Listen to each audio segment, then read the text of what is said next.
இது ரஜினி பேசிய ஒரு டயலாக்.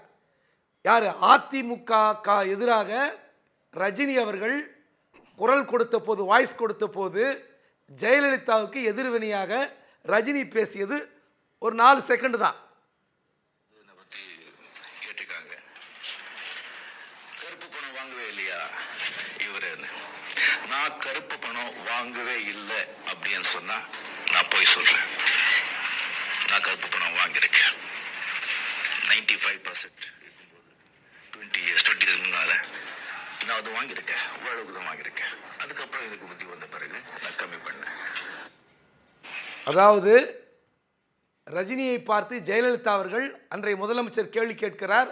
ரஜினி சினிமா துறையில் கருப்பு பணம் வாங்கினாரா இல்லையா என்று கேள்வி கேட்கிறார். ஏன்னா ரஜினி அந்த அளவுக்கு கடுமையாக விமர்சித்தார். ஒரு ஊழல் நிறைந்த ஆட்சி, இந்த ஆட்சி திரும்ப வரக்கூடாதுன்னு சொன்னார். அப்படிப்பட்ட ரஜினி பதில் சொல்றார், ஆமாம் திரைப்படத்துறையில் கருப்பு பணம் வாங்கினேன், நான் பொய் சொன்னால் அது ஏமாத்துற மாதிரினாரு. திரைத்துறையில் இருந்து கொண்டிருக்கிற விஜய் அவர்கள் ஊழல் செய்யாத பிதாமகரா, புனிதரா?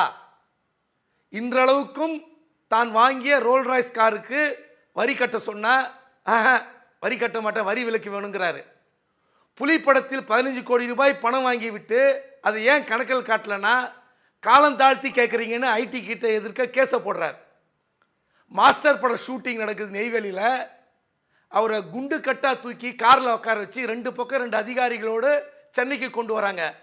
விஜய் ஒன்றும் ஓடி போகிற ஒரு நபர் அல்ல. சம்மன் அனுப்பினால் ஓடி வந்து பதில் சொல்லுகிற ஒரு நாணயமாக நபராகத்தான் நான் பார்க்கிறேன்.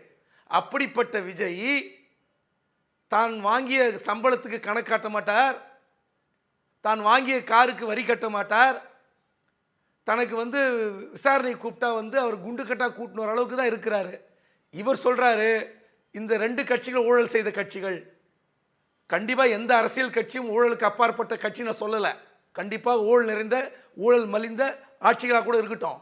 ஆனால் நீங்கள் எப்படி மனித புனிதரா, ஊழலுக்கு அப்பாற்பட்டவரா?